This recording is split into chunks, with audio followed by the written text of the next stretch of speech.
just give us a background around your organization, your SAP environment, and how you introduced Agile and started to adopt it. All right, Orange County Public Schools is located right here in Central Florida. We are the 10th largest school district in the nation and the 4th in Florida. We have our organization is divided into 5 geographic learning communities where we have 182 different K through 12 schools with 181,000 students. We also have some adult alternative centers. We serve 157,000 meals a day through our food services department. We are the 2nd largest employer in Central Florida with 22,000 employees, 2nd to Disney. And our yearly budget is approximately $3.3 billion. Our SAP landscape, we went live with SAP in 1999. What we had at that point was the part of the middle section. We started out at 4.0B. We're currently on ECC 6.0 Enhancement Pack 4. In 2006, we added e-recruiting, and most recently, we added SRM to our landscape. We're currently working on adding some self-service functionality through ESS and MSS. We have finance, FICO, HCM, MM, PS, in addition to those other 2 systems. So that's a little bit about our environment. This next slide takes me to how did we get started with Lean and Agile? We actually, I think it was 2008, we saw a little brochure on an Agile conference. So, not a conference, but Scrum Master training is what it was. So, 3 of us from the district went over to Tampa, and we spent a few days learning all about Scrum. And we came back and we thought, how are we going to make this work here? We're a school district, we have a business system, we have a student system. Where should we start with this? So we sat on it for a while, and in 2009, JASIS and Genesis contacted us and said, hey, we'd like to partner with you and see if we can make this concept work. So we agreed, and we were in the process of implementing performance management. We had started the process, but we still had plenty of work left to do. So they came in and they helped us set up a team, and we did some team training, and we started out with that as our backlog, performance management.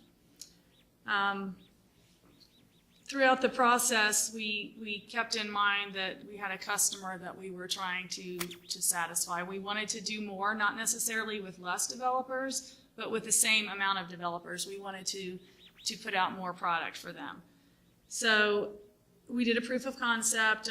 We created the SIPOC, which is in the lower left, and that's our inputs, processes, outputs, and our customers. At the end of that proof of concept, we went back to the customer and asked them, how'd we do? Did this work better? Did this work the same? And we found that for the most part, our answer came back that this was much better. Thankfully, there was no much worse or worse. We did have a couple the same or just slightly better, but it showed to us that the concept was working. The methodology seemed to work to get the customer in the room with us for us to focus on what was on that board.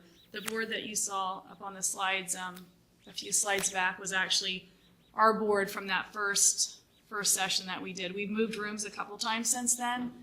Getting the resources that we needed was one of our struggles, to have a room that we can put the customers and the developers and the basis and the portal people all in to get the work done and have that collaboration was one of the struggles that we had.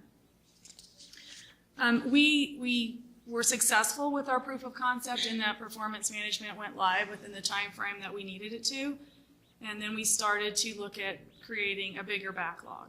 In doing that, we found that we had a bottleneck, and the bottleneck was the requirements. We weren't able to have the requirements ready enough as fast as the team could work. So that's when we went back and we created this end-to-end process. So what we do is we have portfolio planning every year, and that gets approved by our executive steering team as to what projects we're going to work on for the year. Then that gets blueprinted. So if you look at the top there, that's the standard ASAP methodology. We're really focusing on the realization part. So once the blueprint is done and we have that backlog of stories, then that's when it goes to our product council, who determines the order of priority. So at that point, we've got the stories created, they're written, we have the acceptance criteria, the product council prioritizes it, and then the team can just pull from that backlog. Because what we were finding was we would pull a story and, oh, we don't know this, we don't know that, we've got to go back and gather some more requirements, so the team would be stuck. So the team was actually working faster than the business could keep up with at that point. So this is what we put in place, and until something is ready, it doesn't even come into the room. And when I say the room, that's our Agile room. So once it's in the room, then we work through the process just like that slide showed, where we have stickies on the board. We're keeping 3M in business. We have our stories, and we have a different color for our tasks, and the team can, as they complete a task, they move it over. We break everything down into a day, a half a day, or a quarter of a day. The stories, we know kind of how fast now because we've been keeping charts of how many story points we can do at the end of each sprint, which are we have 2-week sprints. At the end of each sprint, we take a look at what we've done. What did we do good? What can we do better? What do we want to never do again? So we're in that continuous improvement stage. I think that's good with that slide. So the things that are critical for success are having EST buy-in, having that commitment from the top, from the C-level. Getting people who used to sit at their desk to now come and work with you in a room and answer your question right away instead of you emailing or leaving a voicemail and playing phone tag. That you really need your upper level support to get that done, because the person that you may need in the room has other priorities also. They can do their work while they're in the room and still be able to answer your questions, but that was a really difficult concept for people at Orange County. We needed a champion.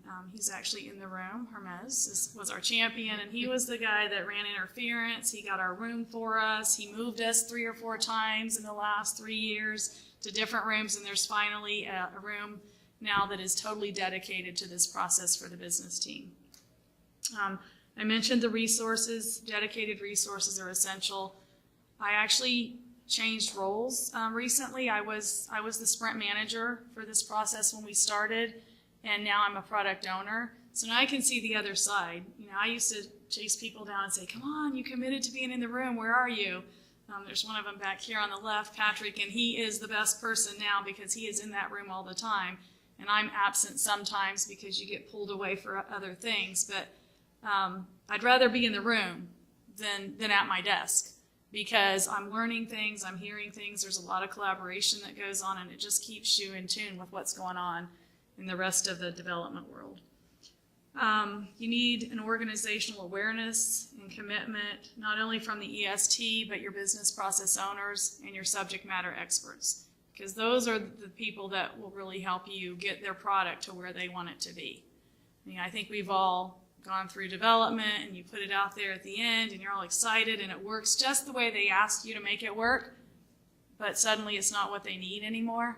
So having them in the room helps with that aspect of it, because then you see early on,